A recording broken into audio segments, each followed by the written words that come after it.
గుంటూరు జిల్లా ప్రతిపాడు నియోజకవర్గంలో ఎమ్మెల్యే బూల రామాంజనేయులు ఆధ్వర్యంలో మంత్రి నారా లోకేష్ పుట్టినరోజు వేడుకలు ఘనంగా నిర్వహించారు. ప్రతిపాడు సెంట్రల్ హెల్త్ కేర్ సెంటర్లో పేషెంట్లకు బ్రెడ్ పాములు పంపిణీ చేశారు. ఈ సందర్భంగా ఎమ్మెల్యే మాట్లాడుతూ విద్యారంగంలో లోకేష్ పెనుమార్పులు తీసుకొచ్చారని కొనియాడారు. అభివృద్ధికి పాటుపడుతున్న కూటమి ప్రభుత్వంపై వైసీపీ నేతలు బురద జల్లే కార్యక్రమాలను చేపట్టడంపై ఆయన మండిపడ్డారు.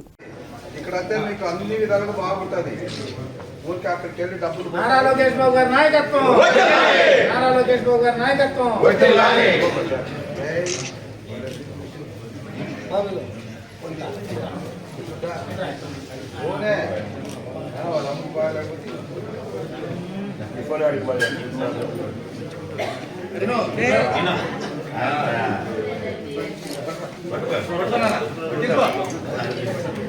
పెంచడం అనేటువంటి కార్యక్రమాన్ని మేము చేపట్టాం.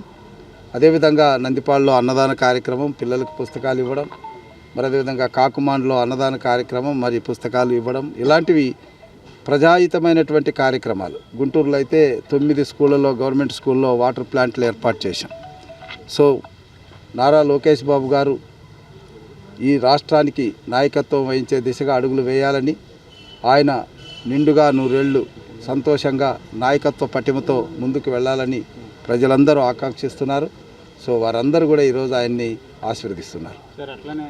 యువనేత, కాబోయే మా నాయకుడు నారా లోకేష్ బాబు గారి జన్మదిన శుభాకాంక్షలు తెలియజేయడానికి ఈరోజు ఆయన 43వ పుట్టినరోజు సందర్భంగా పత్తిపాడు నియోజకవర్గంలో ప్రతి గ్రామంలో ఏదో ఒక కార్యక్రమాన్ని నిర్వహించడం అనేటువంటిది ఈరోజు లోకేష్ బాబు గారి పట్ల క్యాడర్కు ఉన్నటువంటి అభిమానం కానీ గౌరవం కానీ వ్యక్తమవుతుంది.